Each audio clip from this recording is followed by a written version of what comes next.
तो भाई लोग कैसे हो। आज मैं आप लोग के सामने महाबली शेरा और ताकत का देवता का अगला भाग लेके आया हूँ। चलिए कहानी स्टार्ट करते हैं। मेरी गुलाम शक्तियों, मेरे सामने आओ। तुम्हारे स्वामी को तुम्हारी सेवा की ज़रूरत है। सामने आओ, जल्दी आओ। कुछ ही समय बीता होगा कि वहाँ मौजूद सभी कंकाल और खोपड़ियों ने इंसानी रूप धारण कर लिया। गुलाम हाजिर है स्वामी, आज्ञा दीजिए। सेवक हाजिर है स्वामी, हम हाजिर हैं स्वामी।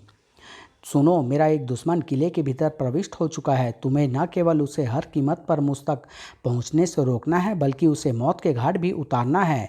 ऐसा ही होगा स्वामी, आप निश्चिंत रहें। अब उस मूर्ख इंसान को मरने से कोई नहीं बचा सकता, और मैं मुर्दों का खजाना प्राप्त करने के साथ ही दुनिया का सबसे शक्तिशाली, सुंदर और अजय इंसान बन जाऊंगा। इधर शेरा ने सावधानी के साथ जैसे ही एक कमरे के भीतर प्रवेश किया, आहा महाबली, आप आ गए। कौन हो तुम? मैं आपकी दासी हूँ प्रीतम। मैं न जाने कब से आपके ही यहाँ आने की प्रतीक्षा कर रही थी। आइए मेरे पास आइए, आज मैं आपको जी भर कर देखना चाहती हूँ। लेकिन शेरा ने उसे अपने से दूर धकेल दिया। दूर हट मक्कार स्त्री, तुम्हारा यह रूप मुझ पर जादू नहीं कर पाएगा। आह! फर्श पर गिरने के साथ ही वह सुंदरी क्रोध से उफन पड़ी। तुमने मुझे दुत्कारा, मैं तुम्हारा मुंह नोच लूंगी। जरूर नोच लेना, लेकिन पहले मुझे जादूगर गोलकुंडा के बारे में बताओ। जादूगर गोलकुंडा? कौन है वह गंदा इंसान? ज़्यादा चालाक बनने की कोशिश मत करो मूर्ख स्त्री, वरना व्यर्थ ही मारी जाओगी। मैंने बहुत दिनों से किसी का खून नहीं पिया, आज तुम्हारा ही खून पीकर अपनी प्यास बुझाऊंगी। ओह, यह तो कोई स्त्री नहीं बल्कि प्रेतनी है। तभी वह स्त्री, जो वास्तव में पूतनी ही थी, भयानक वेग से शेरा पर झपटी। तुम्हारा खून पीकर ही मुझे शांति मिलेगी। तुम्हारे दांत पहने जरूर है, लेकिन मेरा शरीर भी लोहे का बना है। फिर भी कोशिश करके देखो। परंतु जैसे ही वह शेरा के निकट पहुंची, शेरा ने उसके पेट में अपनी तिलिस्मी तलवार घुसेड़ दी। अगले ही पल पुतनी ने न केवल प्राणहीन होकर फर्श पर गिर पड़ी, बल्कि अपने असली रूप में भी आ गई। ओह, यह तो वास्तव में ही प्रेतनी निकली। तभी अचानक तेज हवा चली और पुतनी का शरीर राख होकर हवा में विलीन हो गया। शेरा आगे बढ़ा और शीघ्र ही वह उस कमरे में जा पहुंचा जहां जादुई गोला रखा था और दीवारों पर बने आलों में कंकाल थे। ओह, अति भयानक! लेकिन गोलकुंडा ने ये कंकाल यहाँ सजा कर क्यों रख छोड़े हैं? तभी शेरा की दृष्टि एक तरफ स्टैंड पर रखे शीशे के गोले पर पड़ा। अरे, यह गोला कैसा? क्या यह भी जादूगर का कोई भयानक हथियार है? फिर अभी शेरा उस गोले के निकट खड़ा होकर उसके बारे में सोच ही रहा था कि शेरा ने पूरी शक्ति लगाकर किसी प्रकार अपनी गर्दन को उस प्रेत के शिकंजे से आज़ाद कराया। लेकिन जैसे ही उसने तलवार संभाल कर उस पर वार करना चाहा, आले में खड़े कंकाल जीवित हो भयानक अट्टहास कर उठे। फिर इससे पहले कि शेरा कुछ समझ पाता, उन्होंने अपने स्थानों से निकलकर उस पर आक्रमण कर दिया। अब तुम हमारे हाथों नहीं बचोगे। अब तलवार उठाने का भी मौका नहीं नहीं है, क्या करूं? तभी, अरे मूर्ख, सावधान सावधान, तुम्हारा दुश्मन अभी जीवित है और इधर ही आ रहा है। वह तुम्हारा मायावी गोले के साथ ही तुम्हारी सभी शैतानी और पैशाचिक शक्तियों को नष्ट कर चुका है। ओह नहीं! गोलकुंडा ठगा सा खड़ा रह गया। कालकेतु, तुम उस शैतान का रास्ता रोको। जब तक मैं अपने उद्देश्य में सफल ना हो जाऊं, तुम्हें उसे हर कीमत पर किले के भीतर ही रोके रखना है। जाओ, जो आज्ञा स्वामी। तुरंत ही खोपड़ी हवा में उठी और तेजी से अट्ठास लगाती हुई एक तरफ चल पड़ी। काल केतु आया, मौत साथ लाया। जब खोपड़ी हवा में तैरती हुई किले के भीतर किसी कमरे में जाकर उनकी नज़रों से ओझल हो गई, तो गोलकुंडा चबूतरे के इर्द गिर्द खड़ी नर्तकियों से बोला, सुनो प्रेतनियों, यदि वह मनुष्य किसी तरह यहाँ तक पहुँचने में सफल हो भी जाए, तो तुम सब ने उसे हर कीमत पर हमारे पीछे आने से रोकना है, वरना मैं तुम सबको जलाकर राख कर दूंगा। नहीं नहीं स्वामी, आप निश्चिंत रहिए, हम उसे हर अवस्था में रोकने का प्रयत्न करेंगे। तब गोलकुंडा शिवाली का हाथ पकड़कर उसके बताए मार्ग पर चल पड़ा। कुछ ही देर बाद वे किले के पिछवाड़े एक दीवार के सामने खड़े थे। शिवाली ने उस दीवार पर एक स्थान पर लगे एक गोल पत्थर को पकड़कर खींचा। तुरंत उस दीवार के बीचों बीच एक द्वार उत्पन्न हो गया। आइए स्वामी, यह द्वार ही हमें उस तालाब के किनारे ले जाएगा। दोनों उस द्वार में प्रविष्ट हो गए और आगे बढ़ने लगे। वह द्वार वास्तव में एक लंबी सुरंग का था। मुझे वर्षों हो गए इस किले में रहते हुए, लेकिन आज तक मैं इस गुप्त सुरंग के बारे में नहीं जान पाया था। उधर सेरा जैसे ही उस द्वार से होकर दूसरी ओर पहुंचा, कालकेतु ने उस पर आक्रमण कर दिया। कालकेतु के हाथों तुम नहीं बचोगे। पलक झपकते ही सेरा आग की भयानक लपटों से घिर गया, लेकिन आश्चर्य है, इस आग से मेरा शरीर जल नहीं रहा बल्कि मुझे ठंडक पहुंच रही है। शायद ऐसा बाह में बंधे ताबीज के कारण हो रहा है। कुछ देर तक सेरा आग की लपटों में घिरा रहा, परंतु वह आग आश्चर्यजनक तरीके से लोप हो गई। आए, तुम्हारा वार खाली गया, अब तुम मरने के लिए तैयार हो जाओ मूर्ख पिशाच। परंतु इससे पहले कि सेरा तलवार हवा में उठाता, कालकेतु के आकार में परिवर्तन हुआ और उसने अपना भयानक मुंह खोल सेरा को मुंह में दबा लिया। परंतु इससे पहले कि वह अपना मुंह बंद कर पाता, कोई और चारा न देख सेरा ने अपनी तलवार उसके मुंह में फंसा दी। ऐसा करते ही कालकेतु पीड़ा से बुरी तरह चीखने चिल्लाने लगा। नहीं नहीं, मुझे मत मारो महाबली, अपनी तलवार बाहर निकाल लो। सेरा उसके मुंह से कूदकर फर्श पर आ खड़ा हुआ। मैं तुम्हें जिंदा छोड़कर अपनी मौत को दावत नहीं दे सकता। बताओ, तुम्हारा स्वामी जादूगर गोलकुंडा कहाँ है? उसके बारे में भी बताऊंगा और तुम्हारी मदद भी करूंगा, लेकिन पहले मेरे मुंह से अपनी तिलिस्मी तलवार निकालो, वरना मैं मर जाऊंगा। मैं तुम्हारी बात पर कैसे विश्वास करूं कि तुम वास्तव में मुझे कोई नुकसान नहीं पहुंचाओगे और मेरी मदद करोगे? मैं अपने राजा पिशाच राज की सौगंध खाकर कहता हूं कि तुम जैसा कहोगे मैं वैसा ही करूंगा। कुछ सोचकर सेरा ने कालकेतु के मुख से अपनी तलवार निकाल ली। अब बताओ, तुम्हारा स्वामी जादूगर गोलकुंडा कहाँ है?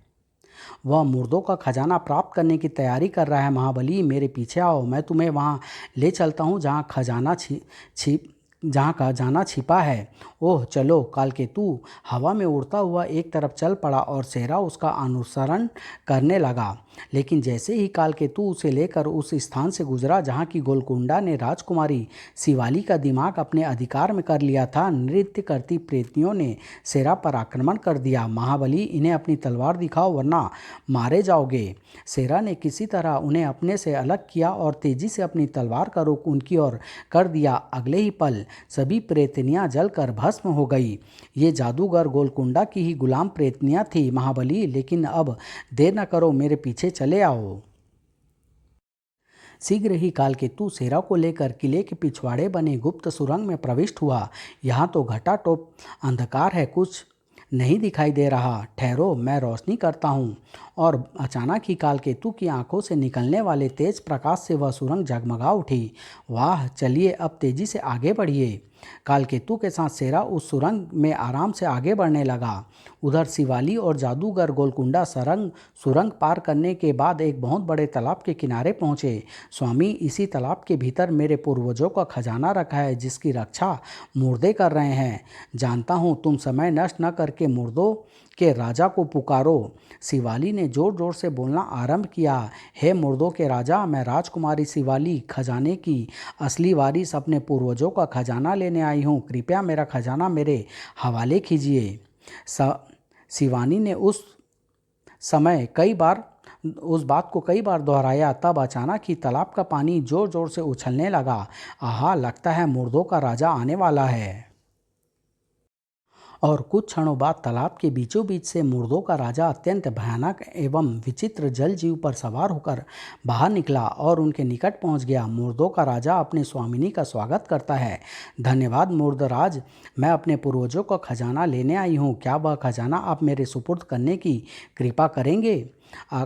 अवश्य राजकुमारी, हम मुर्दे वर्षों से आपके ही यहाँ आने की प्रतीक्षा कर रहे हैं ताकि खजाना आपके सुपुर्द कर अपने कर्तव्य से मुक्ति एवं मुर्दा शरीर से मोक्ष पा सकें। आप दोनों मेरे इस जलयान पर सवार हो जाएं।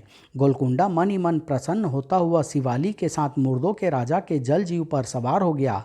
मुर्दों का राजा उन्हें लेकर वापस लौट पड़ा। तभी सेरा कालकेतु के साथ सुरंग से बाहर निकला। महाबली, मुर्दों का राजा गोलकुंडा और शिवाली को तालाब के भीतर खजाना सुपुर्द करने ले जा रहा है। उन्हें रोको। यदि खजाने में सम्मिलित महाशक्तियाँ गोलकुंडा के हाथ लग गई तो फिर उसे कोई परास्त नहीं कर पाएगा। नहीं, मेरे जीते जी वह अपने उद्देश्य में सफल नहीं हो पाएगा। मैं उसे खजाने तक नहीं पहुंचने दूंगा, जय ताकत के देवता की। लेकिन जैसे ही शेरा तालाब में कूदा, तालाब का पानी आग के रूप में बदल गया। लेकिन ताबीज के कारण वह आग शेरा को कोई नुकसान नहीं पहुंचा सका और उसके टकराने के साथ ही गायब हो गई। तुम मेरे हाथों से किसी भी हालत से नहीं बचोगे गोलकुंडा, संभालो, मैं आ रहा हूँ। इधर मुर्दों का राजा राजकुमारी शेवाली और जादूगर गोलकुंडा को ले कर उस स्थान पर पहुंचा जहां शिवाली के पूर्वजों का विशाल खजाना बिखरा पड़ा था। राजकुमारी, यह है तुम्हारे पूर्वजों का खजाना। तुम इन्हें मेरे आदमियों की सहायता से तालाब से बाहर ले जा सकती हो, लेकिन इस खजाने में जादुई कालचक्र, त्रिशूल और आग का गोला कहाँ है? वह तीनों महाशक्तियाँ इस सोने के संदूक में रखी है। उन्हें प्राप्त करने वाला मौत को अपनी मुट्ठी में कर लेगा। जाओ, उन्हें अपने अधिकार में ले लो। अवश्य राजकुमारी के लिए यही यही तीनों वस्तुएं बहुमूल्य है। मैं उन्हें अभी अपने अधिकार में ले लेता हूँ। कहकर गोलकुंडा बड़ी फुर्ती के साथ उस संदूक के निकट पहुंचा और उसका ढक्कन उठा दिया। आहा, यही है वह महाशक्तियाँ। आज मेरी वर्षों की साधना पूरी हुई। परंतु इससे पहले कि वह उन तीनों वस्तुओं को हाथ लगाता, ठहर दुष्ट, उन वस्तुओं को बाद में छूना, पहले अपनी मौत से निपट। एकाएक ही शेरा को सामने देख गोलकुंडा बुरी तरह घबरा उठा। फिर इससे पहले कि वह अपने होशो हवास पर काबू कर पाता, शेरा एक ही छलांग में उसके निकट पहुंचा और बिना एक पल भी नष्ट किए हाथ में थमी तलवार उसके पेट में घुसेड़ दी। गोलकुंडा कटे वृक्ष की तरह संदूक पर ही गिर पड़ा। आह नहीं नहीं, मैं इस तरह बेमौत नहीं मर सकता, मुझे कोई नहीं मार सकता। गोलकुंडा के घायल होते ही शिवाली अपनी पूर्ववत अवस्था में आ गई। आहा महाबली, तुम, यह हम कहाँ हैं? देवता का शुक्र है कि तुम अपनी पूर्ववत अवस्था में आ गई, वरना इस दुष्ट ने तो अपनी करनी में कसर नहीं रख छोड़ी थी। कहकर शेरा ने शिवाली को वह सब कुछ बता दिया जो अब तक उसके साथ घटा था। तभी मुर्दों का राजा गरज उठा, राजकुमारी, यह मनुष्य कौन है और यह सब क्या हो रहा है? जल्दी जवाब दो, वरना मैं तुम दोनों को इसी समय मुर्दा बना दूंगा। यह हमारा हितैषी है। मुर्दों के राजा, दुश्मन तो वह दुष्ट था। वह मुझे गोलकुंडा की ओर इशारा करते हुए जैसे ही शिवाली ने गोलकुंडा की ओर देखा, वह बुरी तरह चौंक उठी। ओह नहीं महाबली, बचो। चक्र को तेजी से अपनी ओर आता देख शेरा को और कुछ नहीं सुझाई दिया तो उसने हाथ में थमी तलवार ही उस पर खींच मारी। दोनों तिलिस्मी शक्तियाँ अधर में ही आपस में टकराई और वहाँ जैसे प्रलय आ गई। चारों तरफ आग और शोले बरसने लगे जो तेजी से उनके इर्द गिर्द सिमटने लगे। तभी, राजकुमारी, तुम अपने शुभ चिंतक को लेकर तुरंत यहाँ से चली जाओ। अब न हम बचेंगे और न हमारी यह नगरी। जल्दी जाइए। शेरा ने तुरंत शिवाली का हाथ थामा और ऊपर की ओर तैरने लगा। फिर अभी दोनों कुछ ही ऊपर उठे होंगे कि मुर्दों की नगरी में कान फाड़ देने वाला कुछ धमाके हुए और उसी के साथ खजाने के साथ समूची मुर्दों की नगरी भी पानी की गर्त में समा गई। लेकिन शेरा शिवाली के साथ जैसे ही तालाब से बाहर निकला, वहाँ कालकेतु के साथ अनेक भूत प्रेत और पिशाचों को खड़ा देखकर बुरी तरह चौंक उठा। कालकेतु, यह सब क्या है? क्या तुम अपने वचन से मुकर चुके हो और इनकी मदद से मुझे नुकसान पहुंचाना चाहते हो?